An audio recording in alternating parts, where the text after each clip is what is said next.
కర్ణుణ్ణి నీ కులమేంటి, నీ తల్లిదండ్రులు ఎవరు అని తన మనసు కించపరిచే ప్రశ్నలు అంత పెద్ద సభలో అడుగుతారా? అర్జునుడి యొక్క బాణ పరంపరకు ప్రేక్షకులందరూ కూడా ముగ్ధులైపోయారు. భీమ దుర్యోధనుల యొక్క గదా యుద్ధానికి ప్రేక్షకులందరూ మైమరిచిపోయారు. కర్ణార్జునుల యొక్క విద్యా ప్రదర్శనను చూసి అక్కడ ప్రేక్షకులందరూ కూడా ఏం చేశారు?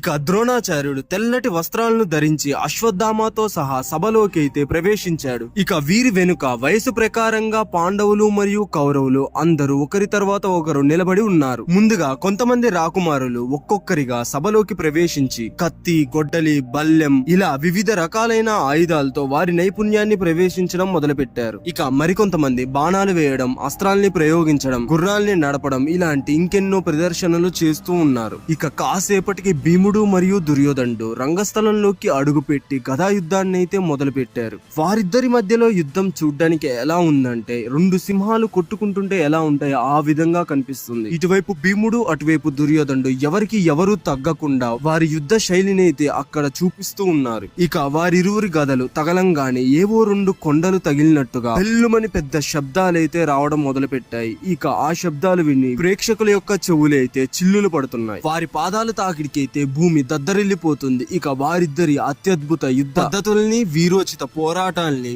ధృతరాష్ట్రుడికి విదురుడు మరియు గాంధారికి కుంతీదేవి వివరిస్తూ ఉన్నారు. ఇక క్షణక్షణం విజృంభిస్తున్న వారి యుద్ధాన్ని చూసి ప్రేక్షకులందరూ కూడా ఎంతో వీరోచితంగా ఒక సినిమా లాగా దాన్ని చూస్తూ ఉండిపోయి రెండు వర్గాలు లాగా విడిపోయి ఒక వర్గమంతా కూడా భీముడికి సపోర్ట్ చేసుకుంటూ ఇంకో వర్గమంతా కూడా దుర్యోధనుడికి సపోర్ట్ చేసుకుంటూ నినాదాలైతే చాటించడం మొదలు పెట్టారు. ఇక వారిలో వారే తిట్టుకుంటూ తగాదాలకైతే దారి తీశారు. ఇక అదే సమయానికి ద్రోణుడు ప్రజల యొక్క మనస్థితిని అర్థం చేసుకొని ఈ యుద్ధాన్ని ఇంకా మితిమీరకుండా చేయాలనుకొని వారిద్దరి పోరాటాన్ని కూడా నిలిపివేయాలని అశ్వత్థామని ఆదేశించాడు. గురుదేవుడి యొక్క ఆజ్ఞతో భీముడు మరియు దుర్యోధనుడు వారి యుద్ధాన్ని అయితే నిలిపివేశారు. ఇక ద్రోణాచార్యుడు ఎంతో ఆనందంతో తన ప్రియ శిష్యుడైన అర్జునుడిని రంగస్థలంలోకి రప్పించే ముందు ప్రేక్షకులతో ఇలా అంటాడు: ఇప్పటి వరకు భీముడు మరియు దుర్యోధనుల యొక్క గదా యుద్ధాన్ని చూసి మైమర్చిపోయారు. ఇప్పుడు నా ప్రియ శిష్యుడైన అర్జునుడు రంగస్థలంలోకి వస్తాడు. అతడి యొక్క విలువిద్యని చూసి ఎంతగానో పరవశించిపోతారు అని చెప్తాడు. అలా అర్జునుడిని రంగస్థలంలోకి ఆహ్వానించాక గురువు యొక్క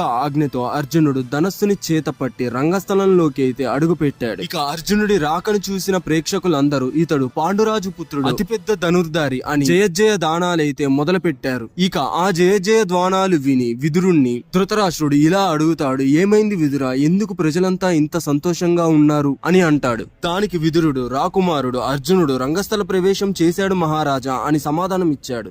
రంగస్థలంలోకి అడుగుపెట్టిన అర్జునుడు ముందుగా తన గురువు అయిన ద్రోణాచార్యుడికి నమస్కరించి తన ధనుర్విద్యనైతే ప్రదర్శించడం మొదలు పెట్టాడు. ఇక తన ధనస్సును ఎక్కుపెట్టి ముందుగా ఆగ్నేయాస్త్రాన్ని ప్రయోగించి ఆకాశం నుంచి అగ్నివర్షాన్ని అయితే రప్పించాడు. మళ్ళీ మరుక్షణంలోనే వారుణాస్త్రాన్ని ప్రయోగించి ఆకాశం నుంచి వర్షపు జల్లులనైతే పడేలా చేశాడు. ఆ వర్షపు జల్లులకి ఆ అగ్ని అంతా కూడా ఆహుతైపోయింది. ఇక దీని తర్వాత భూతలాస్త్రాన్ని ప్రయోగించి తాను నిలబడిన చోటనే భూమిలోకి ప్రవేశించి వేరొక చోటు నుంచి బయటకు వచ్చాడు. అంతర్ధాన శస్త్రాన్ని ప్రయోగించి అక్కడ మాయమైపోయి ప్రేక్షకుల మధ్యలో నుంచి బయటికి వచ్చి వారందరినీ ఎంతగానో రంజింపజేశాడు. ఇక అర్జునుడి యొక్క అద్భుత ధనుర్విద్య నైపుణ్యాన్ని చూసి అక్కడున్న ఆ ప్రేక్షకులందరూ కూడా అర్జున అర్జున అని ఎంతో గట్టిగా అరవసాగారు. ఇక ఇప్పుడు అర్జునుడు తన ధనస్సుని ఎక్కుపెట్టి ఒక బాణాన్ని అయితే వదులుతాడు. ఆ బాణం నేరుగా ఆకాశంలోకి వెళ్లి నార్మల్ గా ఉన్న ఆకాశాన్నంతా కూడా మబ్బులతో నింపేసింది. ఆ మబ్బులన్నీ కూడా సూర్యుడిని కమ్మేసి అక్కడున్న ఆ ప్రదేశం అంతా కూడా చీకటిగా మారిపోయింది. ఇక దాని తర్వాత అర్జునుడు ఇంకో బాణాన్ని వదలడానికి తన ధనస్సుని ఎక్కుపెట్టి తన వింటినారిని గుంజడానికి రెడీగా ఉన్న సమయంలో సడన్ గా ఎక్కడి నుంచో ఒక బాణం వచ్చి నేరుగా ఆకాశంలోకి వెళ్లి ఆ మబ్బులన్నిటినీ కూడా తొలగించి మళ్లీ సూర్యకాంతిని భూమిపైన పడేలా చేసింది. ఇక ఆ దృశ్యం చూసిన మరుక్షణమే పాండవులందరూ కూడా అర్జునుడు ద్రోణాచార్యుడి వైపు వెళ్లిపోయారు. ఇంకా మిగిలిన కౌరవులందరూ కూడా దుర్యోధనుడి వైపుకు వెళ్లిపోయారు. అప్పటి వరకు అర్జున అర్జున అని అరుస్తున్న ప్రజలు అంటే వీక్షకులు అందరూ కూడా ఆ నినాదాల్ని ఆపేసి ఏంటా ఎవరా అని ఎంతో ఆసక్తికరంగా ఎంతో విచిత్రంగా చూస్తూ ఉన్నారు. ఇక అదే సమయం అక్కడ ఉన్న ఆ ప్రజల మధ్యలో నుంచి ఒక యువకుడు సహజ కవచ కుండలాలతో ఆ ప్రజల మధ్యలో నుంచి బయటికి వచ్చి సభాముఖంగా ఆ రంగస్థలంలోకి అయితే అడుగు పెట్టాడు. అతను ఇంకెవరో కాదు, సూర్యపుత్ర కర్ణుడు. ఇక కర్ణుడి యొక్క తేజస్సుకి కర్ణుడి యొక్క సౌందర్యానికి అనేసరికి ప్రజలందరూ కూడా వారిని వారు మర్చిపోయి అటువైపే చూస్తూ అలా ఉండిపోయారు. ఇక అప్పుడు కర్ణుడు ద్రోణుడికి నమస్కరించి అర్జునుడి వైపు చూస్తూ,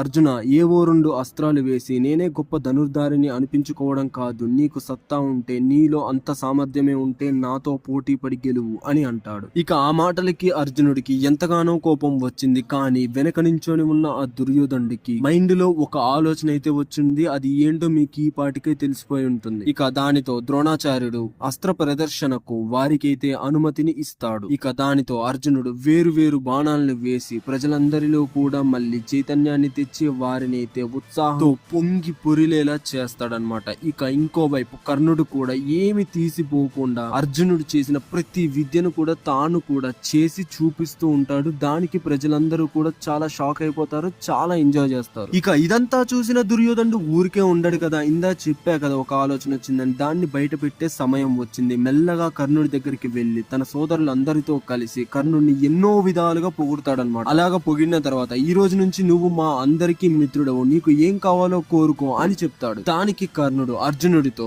ద్వంద్వ యుద్ధం చేయాలని ఉంది అని దుర్యోధనుడినైతే అడుగుతాడు. దానికి అర్జునుడు నిరాకరిస్తాడు. ఇది కురువంశ రాకుమారుల యొక్క విద్యా ప్రదర్శన, నిన్ను ఎవరు ఆహ్వానించారు అని అన్నాడు. దానికి కర్ణుడు, ఇది వీరులందరికీ సంబంధించిన సభ కాబట్టి ఇక్కడికి ఎవరిని ఆహ్వానించాల్సిన అవసరం లేదు, వీరుడు ఎవరైనా సామర్థ్యం ఉంటే ఈ రంగస్థలానికి వచ్చి వారితో తలపడొచ్చు అని చెప్తాడు. ఇక దానితో దుర్యోధనుడు అర్జునుడు మరియు కర్ణుడు ద్వంద్వ యుద్ధం చేసుకోవడానికి ఏర్పాట్లయితే చేశాడు. ఇక దానికి అర్జునుడు కూడా సిద్ధపడ్డాడు. ఇక వారిద్దరి మధ్యలో పోరైతే మొదలైందనమాట. ఇద్దరు కూడా చిత్ర విచిత్ర అస్త్రాలతో అయితే ఒకరిపై ఒకరు దాడి చేసుకుంటూ వేరు శస్త్రాలనైతే వాడుతూ ఒకరికొకరు ఎవరు కూడా తగ్గకుండా భీకర యుద్ధం అయితే చేస్తూ ఉన్నారు. ఇక ఆ పోరాటం చూస్తూ కౌరవులందరూ కూడా కర్ణుడి వైపు వెళ్లి కర్ణుడిని ఎంతగానో ప్రశంసిస్తూ ఉన్నారు. ఇంకా భీష్ముడు మరియు విదురుడు పాండవుల వైపు వెళ్లి అర్జునుడిని ఎంతగానో ప్రశంసిస్తూ ఉన్నారు. ఇక వారిద్దరి పోరాటాన్ని చూస్తూ ప్రజలందరూ కూడా జయ జయ ధ్వానాలతో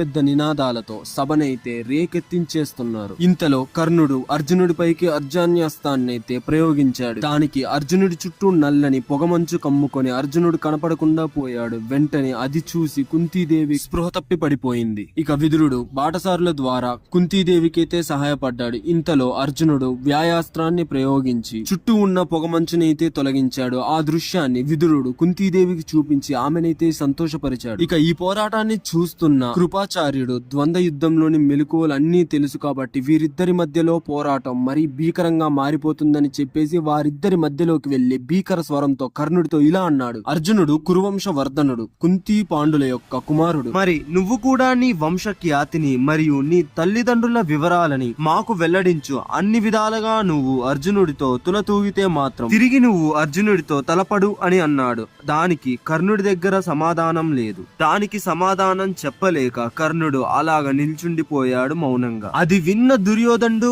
కర్ణుడి వెనక వైపు నుంచి ఒక్కసారిగా అమితమైన కోపంతో ముందుకు వచ్చి కృపాచార్యుడితో ఇలా అంటాడు. గురువర్య, కులము బలము అధిక సైన్యము కలవాడు రాజుగా అలపడతాడు. మీ అభ్యంతరం వల్ల కర్ణుడు రాజు కాలేదనే కదా, దాని కొరకు నేను కురు రాజ్యంలోని అత్యంత సంపన్నమైన రాజ్యమైన అంగరాజ్యానికి కర్ణుడిని రాజుగా నియమిస్తున్నాను అని దుర్యోధనుడు కృపాచార్యుడితో చెప్తాడు. ఇక తన బాటసారుల ద్వారా బంగారు సింహాసనాన్ని తెప్పించి కర్ణుడిని దాని మీద కూర్చోపెట్టి పాలాభిషేకం చేసి స్వర్ణ వజ్రాలు పొదిగిన బంగారు కిరీటాన్ని అతని తల మీద పెట్టి రాజ్య ప్రజలందరూ చూస్తుండగా కురువంశ పెద్దల సమక్షంలో రాజ్య పురోహితుల వేద మంత్రాల సాక్ష్యంగా కర్ణుణ్ణి అంగరాజ్యానికి రాజుని చేశాడు దుర్యోధనుడు. ఇక దానికి కర్ణుడి కళ్ళల్లో నీళ్లు తిరిగాయి. తనతో అనుమంతైనా సంబంధం లేని ఒక మనిషికి ఒక రాజ్యాన్నిచ్చి దానికి పట్టాభిషేకం చేసి ఆ రాజ్యానికి రాజుగా నియమించిన దుర్యోధనుని చూసి కర్ణుడు ఇలా అంటాడు. రాకుమారా, మీకు నేను ఏమిచ్చి రుణం తీర్చుకోగలను? నేను నా ప్రతిజ్ఞ చేస్తున్నాను, మంచిలో గాని చెడులో గాని, న్యాయంలో గాని అన్యాయంలో గాని, ధర్మంలో గాని అధర్మంలో గాని నా తుది శ్వాస వరకు కూడా నా ప్రాణాలు మీ సొంతం. చిట్ట చివరి రక్తపొట్టు ఉన్నంత వరకు కూడా నేను మీకోసం పోరాడుతూనే ఉంటాను అని దుర్యోధనుడికి కర్ణుడు చెప్తాడు. దానికి దుర్యోధనుడు, నాకు వీటన్నిటికంటే కూడా నీ మైత్రి ముఖ్యం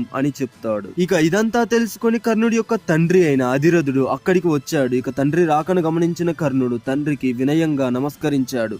ఇక అది చూసిన భీముడు కర్ణుడు సూతపుత్రుడు అని గమనించి కర్ణుడి వైపు చూస్తూ అవహేళనగా ఎంతో వికృతంగా నవ్వుతూ ఇలా అన్నాడు, సూతపుత్రుడివైన నీవు రథం నడుపుకోక నీకు అర్జునుడితో పోటీ ఏంటి? అదీ కాక క్షత్రియుడు అనుభవించదగ్గ అంగరాజ్యానికి నీవు రాజేంటి అని అన్నాడు. ఇక ఆ మాటలకు కర్ణుడు సమాధానం చెప్పలేక బాధతో తల వంచుకొని అలా నిల్చుండిపోయాడు. ఇక అది చూసిన దుర్యోధనుడు ఆక్రోశంగా భీముడి వైపు చూస్తూ ఇలా అన్నాడు, భీమా నీవు ఇలా మాట్లాడడం భావ్యమా? నదులు సముద్రాలు ఎక్కడ పుట్టాయో అని ఎవరైనా అడుగుతారా? ఇంతటి తేజోశాలి సూతకులంలో పుడతాడా? దేవేంద్రుడైన తన వజ్రాయుధాన్ని తదీచు మహర్షి యొక్క వెన్నుముక నుంచి పొందలేదా? ఉత్తమ క్షత్రియులందరూ బ్రాహ్మణులకు పుట్టలేదా? అంతెందుకు మన ద్రోణాచార్యుడినే చూడు, ఆయన మట్టి కుండలో పుట్టలేదా? ఇక ఆఖరికి మీ పుట్టుకలు ఎటువంటివో మీకు తెలియదా? కాబట్టి రాజ్యార్హతకి కర్ణుణ్ణి ఎవరూ నిందించడం భావ్యం కాదు అని దుర్యోధనుడు ఎంతో భీకర స్వరంతో అందరికీ చెప్తాడు. ఇక ఆ విషయానికొస్తే కర్ణుడు సహజ కవచకుండ పండితులు, మహా తేజో సంపన్నుడు. సామాన్యులెవరికి ఇలాంటి చిహ్నాలు ఉండవు, కేవలం దేవాంశ సంహూతులకు మాత్రమే ఇటువంటి చిహ్నాలు ఉంటాయి అని దుర్యోధనుడు అంటాడు. ఇక అలా చెప్పిన తర్వాత సూర్యాస్తమయం అవ్వడంతో కర్ణుడితో సహా తన తమ్ముళ్ళందరినీ తీసుకొని ముఖద్వారం నుంచి తాను బయటికి వెళ్ళసాగాడు. ఇక ఇంకోవైపు కర్ణుడి సహజ కవచ కుండలాలు చూసి కుంతీదేవి ఇతడు నా పుత్రుడే అని గ్రహించి కానీ అది బయటకు చెప్పలేక ఎంతో బాధపడింది. కానీ ఇంకోవైపు ఇంకో ఆనందం కూడా ఉంది, ఇంతకాలానికి నా పుత్రుడికి ఒక రాజ్యం దక్కింది అని లోపల చాలా సంతోషపడిపోయింది కుంతీదేవి. అయితే ఇంకోవైపు ఇంకో బాధ కూడా ఉంది, తన పుత్రులు ఒకరికొకరు శత్రువులయ్యారనే ఒక బాధ తననైతే తుడిచేస్తూ ఉంది. అయితే రాత్రికి కర్ణుడు మరియు దుర్యోధనుడు కొన్ని వేల కోట్ల దీపకాంతుల మధ్యలో నుంచి రాజ్యాన్ని చేరుకున్నారు. కానీ చాలా మంది దుర్యోధనుడు కర్ణుడి కవచకుండలాలు చూసి తన శక్తి సామర్థ్యాలు చూసి మాత్రమే తనతో స్నేహం చేశాడు అని అంటారు. కానీ మనం మర్చిపోయే ఇంకో విషయం ఏమిటో తెలుసా? తరువాతి కాలంలో వారిద్దరి మధ్యలో ఉన్న ఆ స్నేహం ప్రాణ స్నేహంగా మారుతుంది. మరికొంతమంది అర్జునుడిని సంహరించడం కోసమే కర్ణుడు దుర్యోధనుడితో స్నేహం చేశాడు అని కూడా అంటాడు. కానీ ఇదంతా అసత్యం. ఒకచోట వీరి స్నేహం అయితే నిరూపించబడుతుంది. అదేంటో తెలుసా? లక్క ఇంటిని అంటుపెట్టిన తర్వాత దుర్యోధనుడితో ఇంకా పాండవులకి ఏ సంబంధం ఉండదు. దుర్యోధనుడి దృష్టిలో పాండవులందరూ చనిపోయారు. కానీ అప్పటికీ కూడా తన రాజ్యాన్ని తిరిగి తీసుకోకుండా అంగరాజ్యానికి రాజుగా ఉంచాడు కర్ణుడిని దుర్యోధనుడు. ఈ విషయం ఒక్కటి చాలు వారి స్నేహానికి పెద్ద పిల్లర్ లేసిందని చెప్పేయడానికి. ఇంకా అంతదాకెందుకు, కర్ణుడు కూడా తన తల్లి కుంతీదేవి అని తెలిసినా తన సోదరులు పాండవులని తెలిసినా కూడా దుర్యోధనుడికి ఇచ్చిన మాట కోసం అర్జునుడిని చంపడానికి కూడా వెనకాడలేదు. తన తుది శ్వాస వరకు కూడా దుర్యోధనుడికి సేవ చేసుకుంటూనే తనకి ఎంతో నమ్మకమైన బంటులాగా ఉన్నాడు. అందుకే అంటారు పెద్దలు, ఉంటే కృష్ణార్జునుల స్నేహం లాగైనా ఉండాలి, లేకుంటే కర్ణ దుర్యోధనుల స్నేహం లాగైనా ఉండాలి. ఒకరు ప్రాణాలు ఇస్తారు అధర్మం వైపున్న, ఇంకొకరు ఎంత పెద్ద కష్టం వచ్చినా కూడా తన మిత్రుడికి ధర్మాన్ని బోధిస్తూ తనకి విజయం చేకూరేలా చేస్తారు. ఇవే మన జీవితంలో మనం నేర్చుకోవాల్సిన ముఖ్య అంశాలు. వీడియో నచ్చితే లైక్, షేర్, సబ్స్క్రైబ్ చేసుకోవడం అయితే అస్సలు మర్చిపోకండి. ఛానల్లో ఇంకా ఇంట్రెస్టింగ్ వీడియోస్ చాలా ఉన్నాయి, అర్జెంట్ గా వెళ్ళి ఎక్స్ప్లోర్ చేసేయండి.